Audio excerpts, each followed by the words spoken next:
Welcome, everyone, to the Tiger and Lamb podcast, a Christianquisition production. I'm Justin, an ex-Christian who likes talking about all things Christianity. And I'm Kevin, the devout Christian yin to Justin's yang. So, we are currently in the midst of our series on the Hillsong documentary, The Secrets of Hillsong. Last week we discussed episode 1. This week we're discussing episode 2. I just wanted to provide a couple of disclaimers before we begin on this. There's a lot to cover on episode 2 of the documentary. We certainly can't get to it all. There's going to be things that I think if you did listen to the episode 2 of the documentary or you watched it, you might be looking forward to hearing from us, right? But certainly there's going to be a couple of things we probably are not going to touch on. For a couple of reasons. One, like I said, it's just a time sink. We only have so much time to discuss and comment on this. But also because we're just, frankly, not qualified to comment on some of the things that take place in this episode. And rather than dive into those murky waters and say things that we're not qualified to say, we'd rather let those things be discussed among everyone else. So that's kind of where we're at. And speaking of where we're at, we thought it would be good to catch everybody up as to what we covered last week. So we basically just went over episode 1, where we're introduced to Hillsong Church. We see the rise of this church in New York City, especially its lead pastor, Carl Lentz. And we are introduced along the way to some members of that church, one of whom is named Tiffany Perez. And she, in episode 2, gives a little testimony, I guess you could say, about her experience attending Hillsong College, which is where you go if you want to ostensibly be a pastor at Hillsong Church. Makes sense. So you have to go all the way to Australia. She's from New York City. She goes there with the dream that she's going to become a pastor, which is okay in this tradition of Christianity. That's not unheard of. It's not expressly forbidden. And so it's not too unreasonable to think that she goes to this college, she gets her degree, she'll become a pastor. But Justin, what do we find out at college? What do we learn? Well, and this is a topic that I'm so jazzed up on, and I wish we could spend the entire episode talking about this, because the concept of Hillsong College is so entertaining to me. But really, it's unfortunate, because when she goes to this college, she's under the impression that she's really doing something that's a service to God, right? Her friends are saying, God's got you. You're going to be fine. Don't worry about it. This is a great decision. And of course, in service of the kingdom, all decisions are great, right? That being said, she made some observations during her time there that are actually corroborated by some other former attendees of that college regarding the preferential treatment, I suppose, of male students over female students. Now, Christianity, generally speaking, and Kevin, I'm sure you would agree with this, it is a patriarchal religion. I remember one time I was at the laundry room in the condo building that I was living in at the time. And a guy came up to me and he said, "Have you ever heard of Mother God?" And that was just so foreign to my experience, because you literally have in the Trinity God the Father, and you'll hear prayers opened with Father, comma. So yes, even from the very start, when you're just learning the basics of traditional Christianity, it starts with a Father. We're not talking about Mother God. Yeah, and just the obviously masculine presence of Christian icons. There are a few women that are of note in Scripture, of course, but by and large, the Bible's written by men.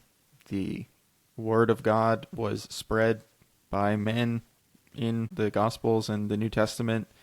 And church leadership was pretty much explicitly said to be men. What's instructed to churches that men are to be the head of the household and the head of the church, right? Now, of course, I want to clarify here that there are plenty of denominations that have arguments against that way of thinking. However, by and large, if you're going to consider the majority of, particularly we're talking about Protestant Christianity here, they're going to adhere to a more patriarchal narrative, a more patriarchal mindset. I think that in the background of Hillsong Church, that absolutely exists, right? It's sort of a classic Pentecostal church. And again, there's probably Pentecostal segments out there that ascribe to female pastors as well, but we're looking at the traditions here. She made the observation that a lot of the coaching and investment by the teachers and preachers and leaders in Hillsong that were at Hillsong College was directed more towards the men. So I think that she went with a goal in mind. She obtained a degree in Hillsong pastoralship, right? I don't know what her degree was called. Yeah. To be clear, I don't know what her major was necessarily at the college, but she went with that in mind. And that very much was not the approach of the college towards teaching the students. And she even mentioned there was a moment where I think it was actually Bobby Houston or one of the female leaders at the college who had a meeting with a bunch of women, and she was talking to them about what clothing they should wear and about how they shouldn't make their brothers stumble, right? And I think that just kind of serves the point that this was very much about how the education towards the women was much more about how can we be of better service to our male pastors and our male husbands, right, than it was about how can you be a definitive leader within the church. And this kind of got me pretty good, to be honest, because I still remember I've heard that line expressed to other women within the church in my own Christian experience. And I distinctly remember this one time, a bunch of us employees at the Christian camp that I worked at were all huddled together in the infirmary. That was the place to go to hang out back in the day. We were all huddled in there, and one of the girls in the room was still wearing her bathing suit because we had gone to the pool earlier that day. And she even had a towel over her shoulders. But another woman came in to the office, and she leaned across the table and she said, "You should cover up because you don't want to make your Christian brothers stumble." And without hesitation in that moment, I think a very feminist thing occurred, which is that another gentleman who, by the way, was injured. He had like a broken ankle and he was wearing a cast. He really committed to this bit where he immediately stumbled from his chair. He went, "Whoa!" He made this huge, ridiculous noise and just like fell to the ground and just crashed to the ground and hurt his ankle even more, just to make a mockery of this concept of lest your brothers stumble, right? So yeah, I found that whole situation very entertaining, and I think that the college experience is not something we want to spend a lot of time talking about today, but I think that it sort of underpins, right, the education style and what these people are learning and sort of the origin of some of the issues at the church, right? Yeah, I think it's really showing how Hillsong was kind of like its own denomination, where you go to Australia. You have to go all the way there. You get their degree, and then you can have a position of authority in their church. And it's all self-included. Like, you don't have to go anywhere else. And I think it's also interesting that, to your point, the accreditation was like a little bit iffy. You know, there were some teachers there that didn't necessarily maybe have the qualifications that would be required even at other seminaries. So I think the sense that I got from Hillsong College was, I'm sure there was instruction in the Bible and doctrine, but I think a lot of it was also about the music, about presentation, about how to dress and things like that. It was like, how do I become another Carl Lentz, basically? Mm-hmm. How do I become this charismatic speaker that keeps growing the church? That's the sense I got from it. Yeah, and one of the problematic elements of it, too, is this woman, Tiffany Perez, who went to Hillsong College, graduated, got a degree with them, then went on to work for Hillsong for a number of years, gets fired, and what's she going to do with this degree now? Yeah. It's not like she can go to a different church. This is not a transferable education. Yeah, so it's just kind of interesting. It's a fun little sidetrack here that they certainly go into some detail on in this episode. Yeah, and I think it kind of also goes into a topic about more generally like women at Hillsong Church, and again, it taps into this theme of the progressive veneer because especially within the evangelical context, it would be considered quite progressive to even have the potential of a woman becoming a pastor, let alone, at a church like Hillsong where there's so much visibility. And then at the end of it, like, she doesn't really get anywhere. Like you said, she gets let go, and it's like, what was all that for?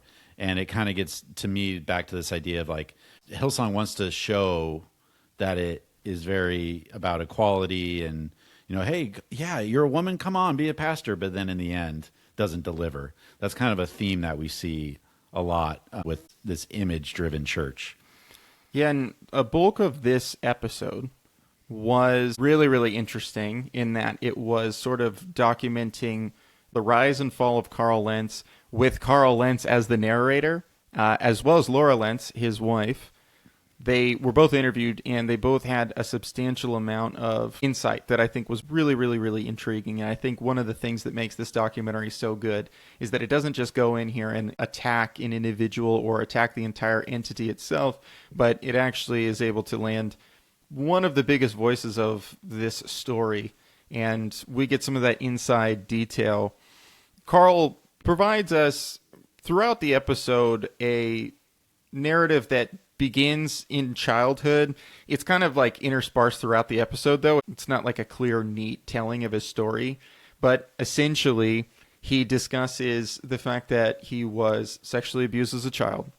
And he says that that was obviously a formative experience for him, and that it played a role in his propensity to keep secrets, right? He was told by this supposed close family member that we're going to keep this between us, right? Neither of us can speak to the implications of that and how that unfolds in his life, but he certainly attributes an element of this and an element of his sexual addiction and the sin that he was struggling with to that, right? That obviously extremely formative, tragic experience. He also discusses the fact that he was prescribed medication for ADD, which, I mean, most likely Adderall, right, when he was a child, and that played a huge role in his downfall, right, in that he had so much going on, so much work to do, delivering 9 sermons on a Sunday, and in order to keep going, he started taking more than his prescribed dose. He also discusses the concept of like marriage will fix your sexual sin, something that was taught to him that he then taught to other people, despite full well knowing that it wasn't going to fix your sin. You weren't going to stop lusting after other people. You weren't going to stop wanting to watch porn, right? These things, they stay around even when you're married. Yeah.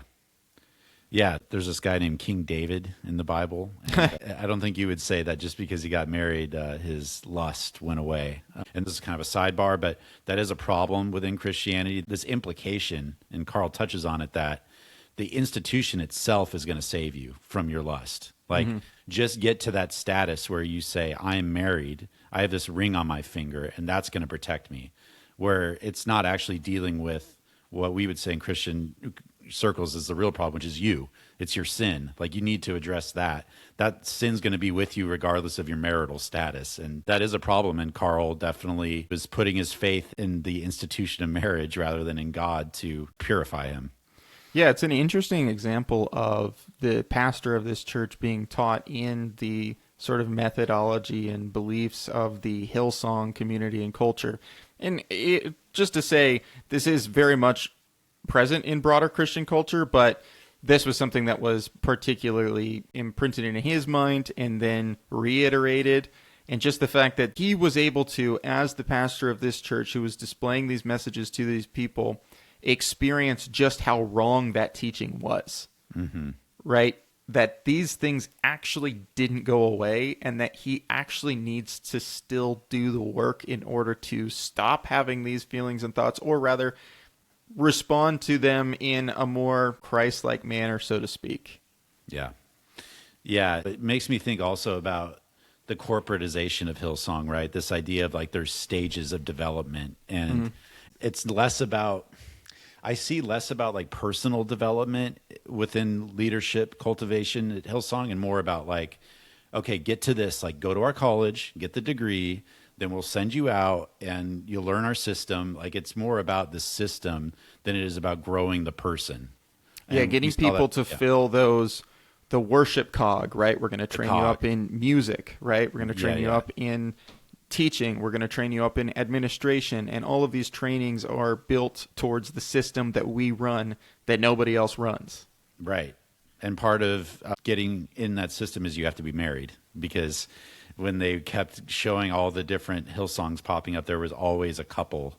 Like the male pastor would be like, let me bring up my wife. That's part of their image. And to be fair, that is also a massive thing in Christian culture. You will Yeah. very seldom find a pastor who's not married and doesn't have kids, right? That is something that I believe may be in part due to the Protestant response to the Yeah. controversies in the Catholic Church, right? They're like, ooh, look, we're married, we have kids. This is not our thing, right? We're not in the same category as these priests who have individual access to your child in the confession booth, for example, right? I think that they saw the issue arising in the Catholic Church and that controversy. And this could be wrong. I may not be right in this presumption, right? But certainly you'll see at almost every Protestant church that it's almost a written requirement at this point that if you're going to have some pastoral position, be it a child pastor, right, youth pastor, college pastor, or head pastor, that you need to have a family. You need to have not only a wife, but kids. Yeah. Yeah. And I think part of that comes from the idea, because when Paul writes about the qualifications for elders of a church, he talks explicitly, you only need to have one wife and your children basically need to be well behaved. So there's like this implication from the very get-go that there is going to be a family. So you make a good point about that. That's beyond Hillsong. I guess the reason why I was bringing it in here was like within Carl's context, he's saying marriage is this thing that you have to check off the list to continue in your Hillsong career. Yeah. I think that the narrative ultimately became for Carl, and, from his perspective, as he's shared with everybody in the world through this documentary, that everything was building up, right? He's a young man, early 20s when they founded the church in New York, who experienced this explosion of success. And we talked ad nauseum last episode about all of the pressures that comes with and that entails. But that, according to him, he brought his concerns to Brian. I'm tired. I'm doing 9 sermons on a Sunday. We're growing too fast. We don't have the systems and we don't have sufficient volunteer support in order to facilitate this rapid expansion. And essentially, Brian's response was, I did even more sermons than you back in the day. Yeah. Man up. Yeah. Yeah. Try harder. Exactly. And Carl said something I think was really succinct and profound. Really, he said, take a person with problems, give them influence and power, and those problems will only be exacerbated. Now, that certainly does not alleviate Carl of guilt or blame in his actions and his behaviors, right?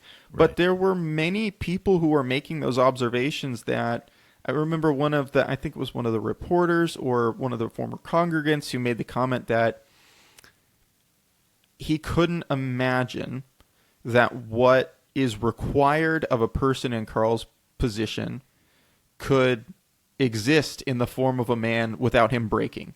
Mm-hmm. Yeah, you kind of touched on this, I think, in the first episode, but episode 1 ended with Brian saying Carl's a narcissist. Yeah. And just kind of saying like, yeah, well, what did you expect? Well, Brian, if you knew this, that he had this deep character flaw and he's like the face of your global church, why didn't you sit him down at some point and say, yo, we got to correct this? He never did. And I think it fits for me that Carl would go to Brian and say, I'm overwhelmed. I don't know what to do. And then Brian just saying, oh, I used to do more. It's just about the growth of the church above all else. Yeah, I mean, there's always the contention that this is Carl's narrative. Mm-hmm. And that what he's saying is certainly going to, more likely than not, reflect him in the most positive light that he can reflect himself in. right? He's been outed for the things that he's done. There's no hiding from that, and so he's leaning into that. But certainly we have to address each one of these individuals' perspectives and commentary, not as fact, not as fiction, but as an element of the story with a certain level of bias. So I think what you're getting at, right, Kevin, is that when he says that he had this conversation with Brian, that there's substantive evidence that other people have corroborated that it's not an unrealistic response from Brian. Yeah, it rings true. Like, yeah, that sounds kind of like something he would say. Yeah, and I think that the next significant component that we want to discuss in this episode is the sort of aftermath of the ousting of Carl Lentz as the head pastor of Hillsong Church in New York. I think that's something that I want it to be known. I've seen this documentary. This is the third time I've seen episode 2 now. And when we watch episode 3, it'll be the third time we've seen episode 3. So this is the third go-through of this documentary for me. This is the first time that I've really put together the significance of the fact that Brian and Bobby Houston were essentially uncle and aunt to Laura Lentz when she was a child. When Laura was a kid, she says that her and her siblings played with and grew up with Brian and Bobby's children, and they had to be told essentially that, no, you guys aren't family. They thought that that was just more people in the family because they had such a close relationship growing up. So with the events that unfold after Carl's ousting, so to speak, I just found it incredibly, incredibly compelling that Brian and Bobby were of so little help to Laura. Yeah, you brought this home to me, and I hadn't really made the connection until you brought it up before we went on air here. But it's one thing to not talk to an employee after you let them go, even though you let them go on account of something their husband did. Yeah. But it's another thing. Well, they asked her to step down. She resigned, Sorry. Right? Yes, for legal reasons. She did resign. But it's another thing when that's effectively your niece. What does that say about somebody that there was no follow-up after that? Like, hey, I had to do this because of the church. You know, we have a certain standard here, da-da-da. But I want you to know that I'm here for you because I've seen you grow up. I knew you when you were a baby. I've known you all your life, and I know that your family's going through it right now. At the very least, I'll pray for you. That's a classic Christian thing to say. I'm just praying say that. for you. Yeah. Just prayers something. up. Yeah, but thoughts and prayers, but nothing. Well, obviously the important context here. I mean, there's so much context behind this situation. Just like some details here. When Carl was sort of found out by another member of the staff at Hillsong, he had to come forward. He tells his wife some of what he did, and then he goes on a Zoom call with all of the leadership of the church, and he claims that he went into essentially explicit detail of all of the acts that he had performed or been a part of, all of his moral failures. He says, like, I regret how much detail I gave them, and some of it was Laura was hearing it for the first time, right? And that Zoom call led to a follow-up call where it was just leadership and things that Brian had said summarizing Carl's behavior had been leaked directly to the press. I think this is another point where we have to say there's some bias in the way that the narrative is presented. Because Carl and Laura are both so upset that this has been leaked to the press, and they both sort of want to hold Brian and Bobby accountable for that. But it's unclear who actually leaked it. I think that there's no doubt that somebody did something terrible by doing that, right? That was like a horrendous thing to do, given the circumstances. But I do think that the way that it's framed, especially that Laura notes that my daughter had just recently OD'd and had to go to the ER and is in an extremely fragile emotional state, and if we could keep this as quiet as possible for the sake of my children, that would be fantastic. And Bobby saying, absolutely, oh my God, we got your back, right? I don't think that it's necessarily fair to then say, oh, well, this got leaked. That's Brian's fault, right? Yeah. But I do think that holding them accountable for the lack of follow-up is significant, because at this point in time, Laura Lentz's job was at Hillsong. Her church was Hillsong. Her husband's job was Hillsong. Her life was Hillsong. So to have that stripped away from her is stripping away everything that she holds dear, right?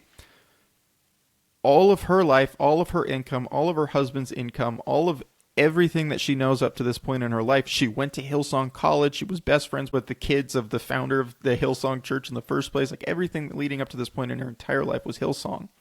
So the fact that her quasi-aunt and uncle didn't reach out and say, how can we help you? What can we do for you? I'm so sorry that all of these things are going on. I'm so sorry that this happened to you. You are a victim of this situation. Absolutely. You could use our help. You could use our prayer. You could use our support. You could use all of the different leadership members here who you used to think were your family, surrounding you with love and grace and prayer. Instead of that, it was just, this is bad press. This is bad PR. We have to separate ourselves from the situation, and rather than go quiet about this and make sure that we respect the wishes of the cheated on wife, right? Brian's going to go on TV and talk about how narcissistic Carl was, and 5 months later, when things have finally chilled out a bit, go back on TV and do this again to just kind of bury him in the mud even further. Yeah, it's one thing to just get silence from Laura's perspective, like, okay, well, this really is terrible, but maybe it'll just go away. Just time will heal all wounds, right? And then to just pick at the wound 5 months later, like, that's the next thing you hear from them. And think about that, right? Laura does not hear from them in a phone call and a text. The next time she hears from them regarding the situation, it's on television for everybody to watch. And it's just reiterating that Carl is a jerk, like, there's just no support. And again, it's about keeping the brand afloat. I perceive it as just, let's put it all on Carl. And then we can say, well, because he's out of the picture now, our church is right back on track. There's nothing to see here. There's nothing to worry about. It's nothing systemic. It was just this one narcissist. But now that he got found out, we're good to go. Let's keep rolling. Yeah. That's the gist I get from the interviews. Yeah, and I mean, something that we can't exclude from this is some of the details that came out here regarding the Leona Kimes incident, or the Leona Kimes affair, right? The nanny for Carl and Laura's children, and also the wife of the pastor that headed up the Boston location, was involved in an affair with Carl. And there are accusations levied against Carl regarding that affair.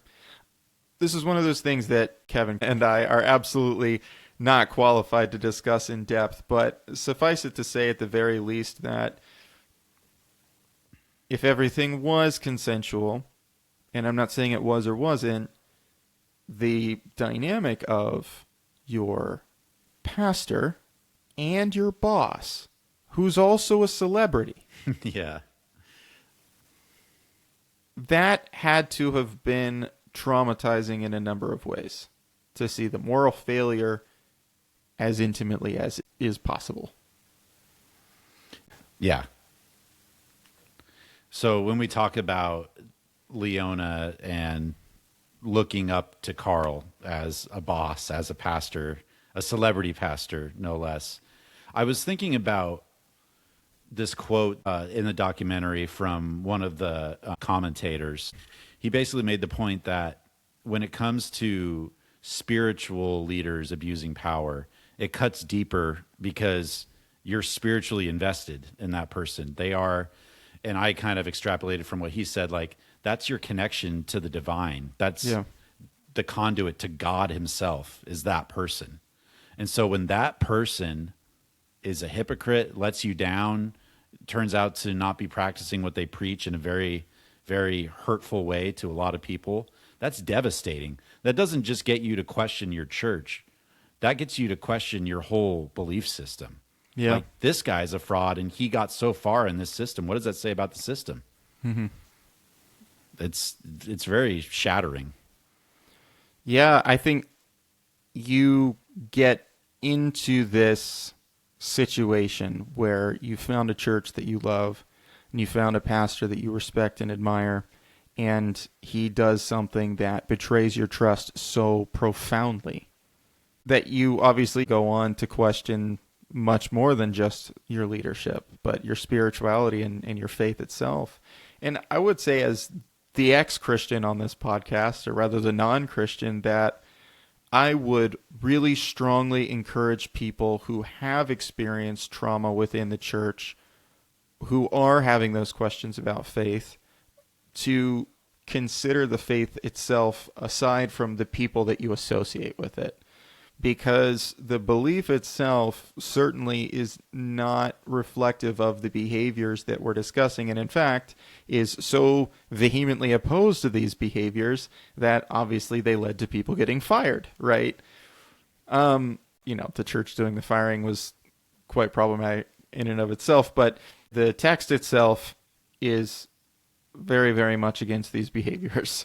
And I think that if you can step back and evaluate, hey, is my trauma associated with the people, or is it associated with the belief, which for a lot of people it is, then I think that's a conversation to have with yourself or with another pastor. But I don't think that departing the faith is an easy thing to do. I don't think that it's something that you should do without, I guess, a due process, right? Like putting faith on trial for yourself. So that departure to me is really truly tragic, right? It's that this church does the bait and switch. It brings you in. It makes you think, yeah, we're super progressive. Oh, you're gay? That's totally fine. Black Lives Matter. All of these other things, right?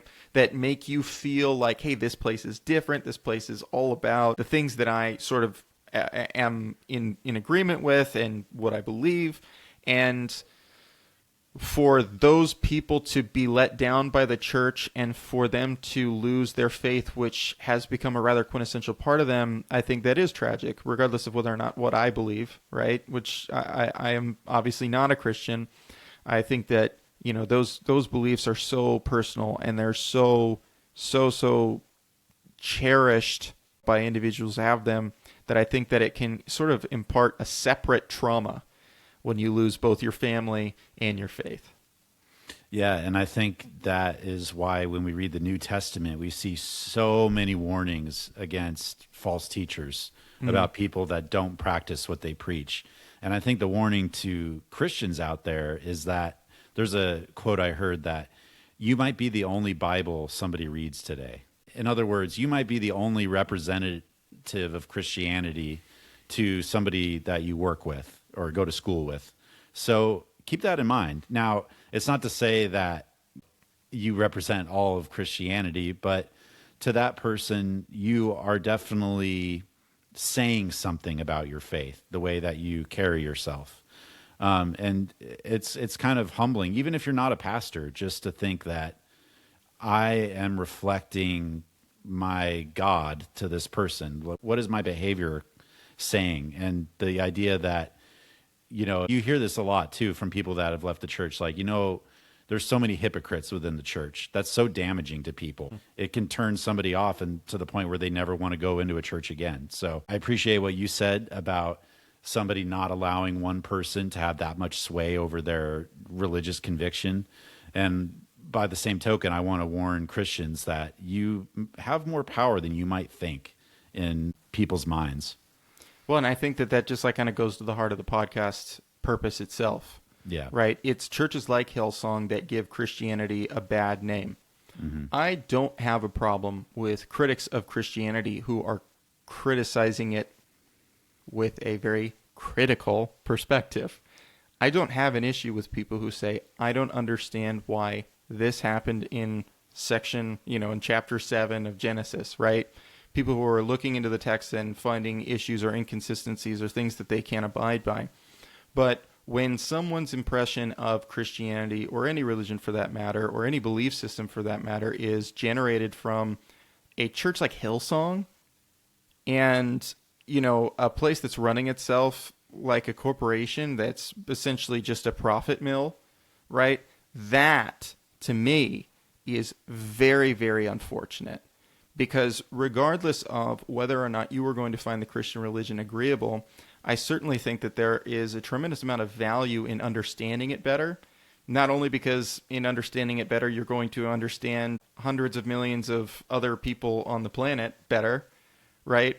But also because understanding it better allows you and exposes you to stories and virtues that I think are certainly worthwhile. And when you can take like this non-Christian perspective when evaluating Scripture, you can look through and parse through, and you can pick and choose what you like and what you don't. You can say, you know what, I really, really don't like Job, but I found a lot of the Psalms quite interesting, right? I think that's like, and I want to say this too, we're coming in from this extremely critical perspective of Hillsong, and that bias is something that I want to be extremely upfront about. But in sort of the last segment of conversation that we had sort of planned for today is simply something that we've gone over a few times. Is just like where there's smoke, there's fire.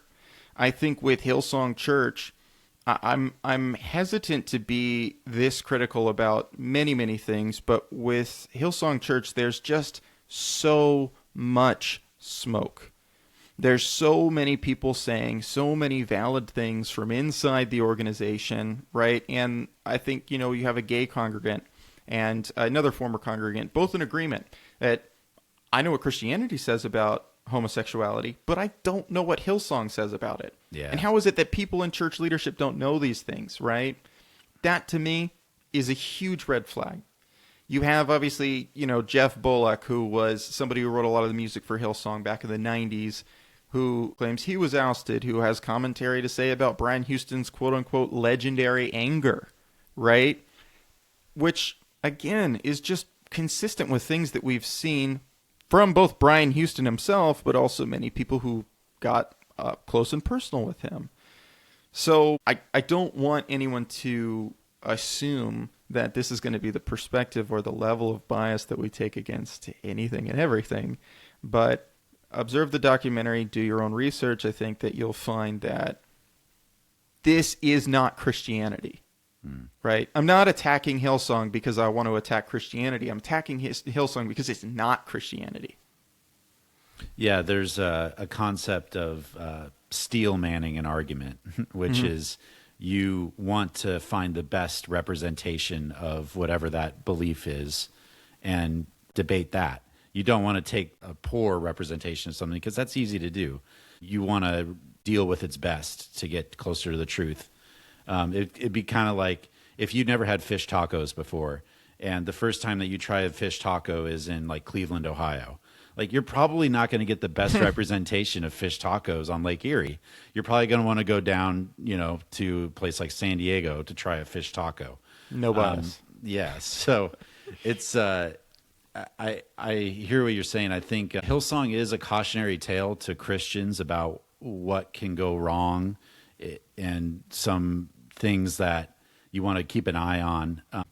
But it's not saying like, well, because Hillsong exists, therefore Christianity is wrong. Like that's just too simplistic.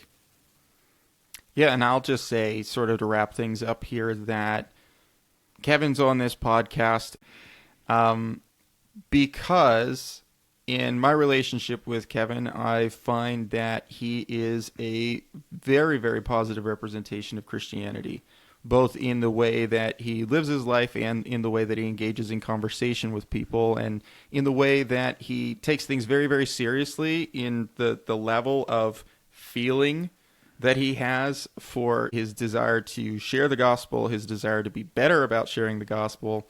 And yeah, I want to bring good representations on for Christianity's sake. And so whether or not my opinion is viable, I can't speak to, but I certainly hope that Christians would follow his example. And if you're going to attack Christianity, that you attack Kevin's version versus Hillsong's version.